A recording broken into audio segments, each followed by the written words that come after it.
Hey, how you guys doing? DJ Has here, CollectiveKicks.com. Wanted to bring you guys a video today and show you guys kind of a comparison between a couple different brands and similar technologies that all of them have.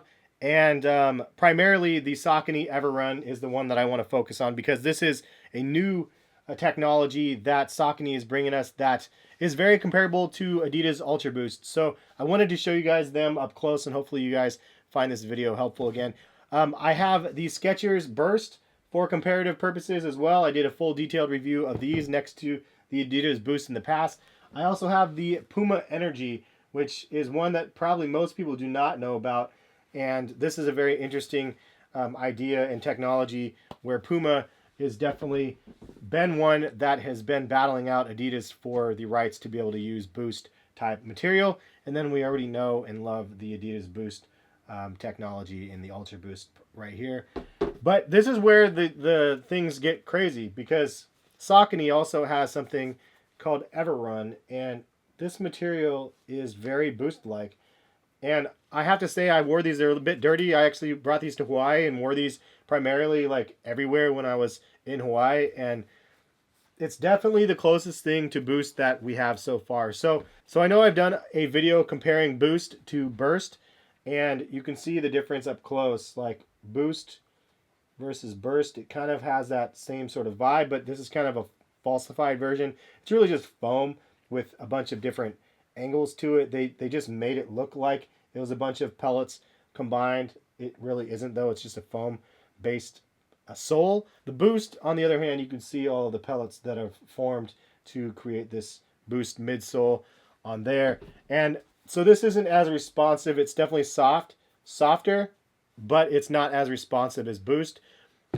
On the other side of the spectrum, we have Puma's Energy, and you can see this is like Boost, like it looks like Boost. It has the same sort of pellets that are formed on the bottom and everything you can see, but it's not as responsive. It's like super hard to push in, and it's not as responsive as Boost is. So that's one thing where if they change their compound with what they're producing this with, it might have a better shot.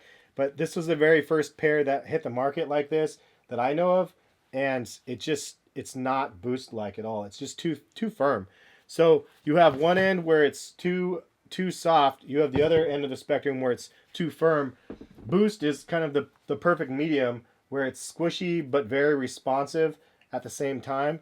And I think that that's kind of where the pinnacle of comfort stands now. But now we have this stuff from Saucony that this is the very first pair of sneakers that has Everrun in the entire midsole, and it was tough to see because you can't really tell. All you see is the Everrun on the bottom.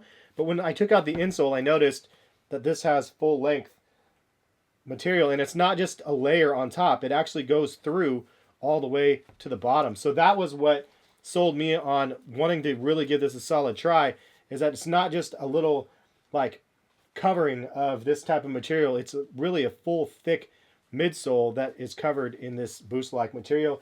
And I can say it's comparable. Like, it's really responsive, it's soft and comfortable, and it's more hidden than in the other models. So really, I think that this is going to be something that people are going to be able to try out and really find quite comfortable.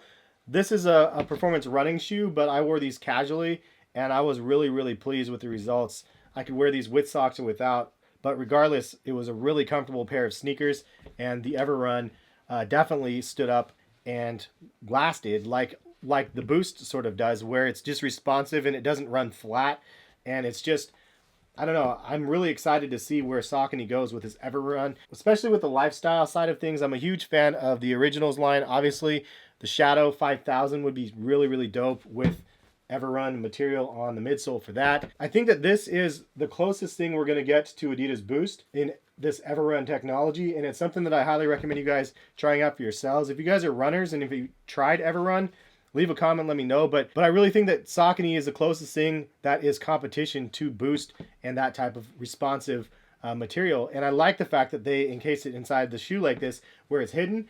But also, I think that they need to figure out a way to flex on it a little bit more so people know, like, this is Everrun and it's not hidden. And I think that they just painted this midsole over top of it. I can't really tell. It looks like they just painted over it, but it would be cool that they just, if they just left it as is on at least a couple models, so we know that this is what it is. Because from the consumer market, if they don't see it, they don't know it. And I think that that's something that hopefully will change in the next handful of models where they use the full length Everrun.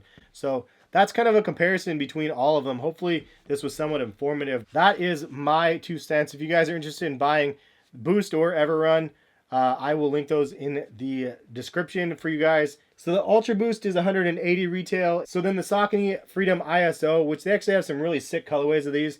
The white colorway and gold is really nice. And then they have a couple other ones as well. But Freedom ISO with Everrun, and these ones are $160. Definitely recommend you guys checking them out. I did a giveaway actually and gave away a pair of these. Shout out to the winner that got a pair of these. That is all we have. Hopefully you guys find this helpful again. Thank you guys for watching. We'll catch you guys for some more videos soon. Peace, guys.